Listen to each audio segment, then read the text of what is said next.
And joining us to discuss this deal, the former Commander-in-Chief of the Western Air Command, Air Marshal P.S. Ahluwalia. Thanks very much, sir, for being with us.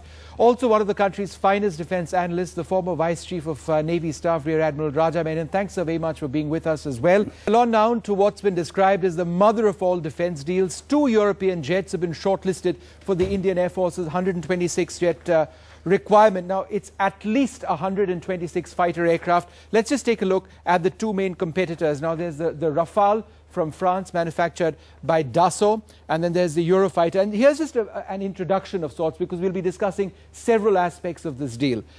Now, both are multi-role fighters. That means that they can hit targets in the air, on the ground as well. They can take out ships potentially. One was introduced, was the Rafale in the year 2000, and the Typhoon in 2003. But both are still very much in a stage or a phase of development. New technologies such as a new type of radar being introduced on both aircraft.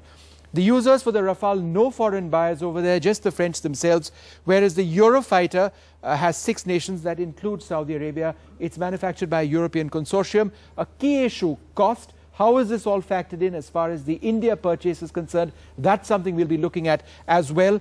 But this is a rough estimate. More than 64 million euros a piece for the Eurofighter, for the Rafale, and more than 90 million euros per piece for each Eurofighter. So that just gives you an idea of how expensive each fighter aircraft is, consider the fact that India is getting more than 126. That's what we're told at this stage. Well, NDTV's Nitin Gokhale has been tracking different aspects of this deal, and he joins us now.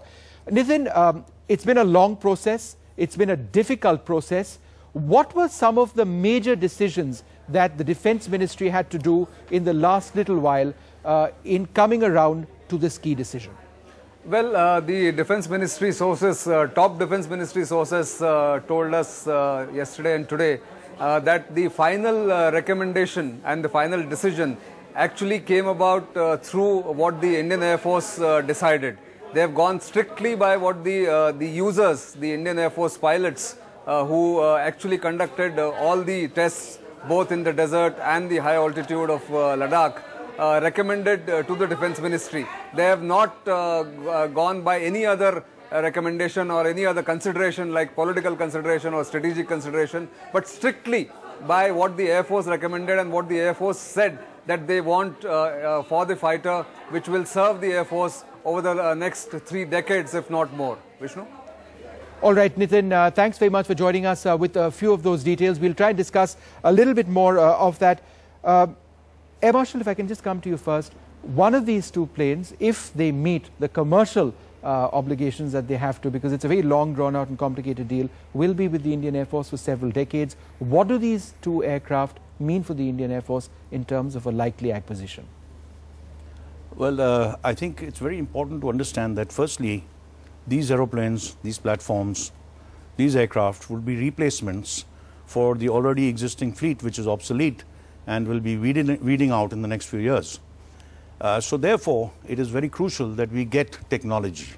We get technology which will carry us through not only for 3 decades, but maybe 4 decades. So therefore, you have to get absolute state-of-the-art. We have to get a modular concept in the technologies so that you can develop and build on it over the coming years.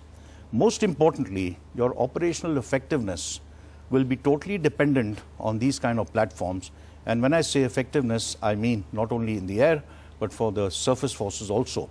So therefore, the precision attack, which is going to be the most crucial element, will depend on the kind of avionics that you're going to have on board.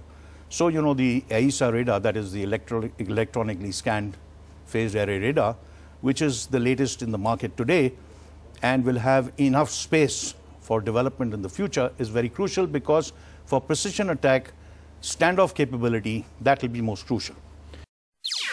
NDTV's cricket app, Android and iPhone, fastest scorecard, special analysis, and much more.